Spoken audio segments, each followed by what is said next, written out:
For the love of country, it's a Model I school district in Seneca County holds close to home. The school teaches its students pride and the importance of country, mixing sporting events with other community things related to veterans and the importance of service. Dominique O'Neill talked to students and veterans today who share why pride of country is important to them. An event that's become a staple in this community for many years. But it's not just any cross-country meet.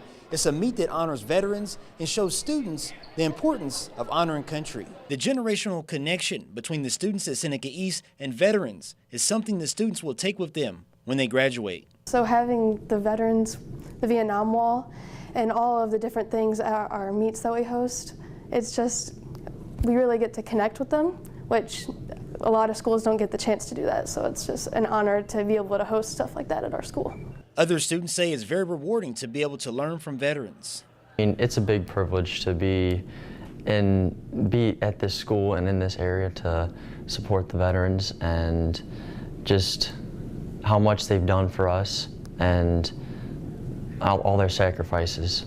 It's a big honor. Veterans like Jim Alt say it's quite special to be an example for the future generation. Makes me feel wonderful to give back to the community and to be part of this type of stuff, these events that the school's been putting on the last few years. The patriotism that they're showing now towards the veterans and our country. And that is very important for the young people to be able to see that and do it.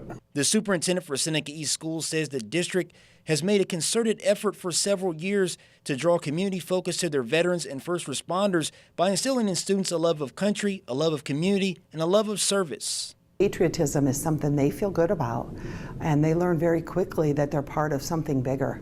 And we're happy to be able to instill that on our students. Just proud of what our school can accomplish by working together. School staff says they incorporate many events with first responders and veterans throughout the year. Reporting in Attica, Dominique O'Neill, W2L11. Beautiful story. Well, it's really important to teach kids about what veterans have done for us through our history, because unlike probably when you were growing up and I was growing up, the U.S. hasn't really been involved in a direct war in some of these young people's lifetime. So they don't see on the news and everything else what wars involve when our country is in it and what our men and women who serve actually do. I know when we talk to veterans on Veterans Day, the message other officials have for the veterans sitting out in the audience is, tell your story. Tell your story to your family. Tell your story to your neighbors, anybody who wants to know. And with the schools getting involved now in letting these guys come in and talk one-on-one and tell me about your because I see a lot of that with Honor Flight. Yeah. When I spend a day with 88 veterans and I talked a little bit of them and they can tell their story and they have so much to tell. And when you can get the kids away from their phones and their electronics, they are interested. They do want to hear those stories. They really do. Beautiful story there.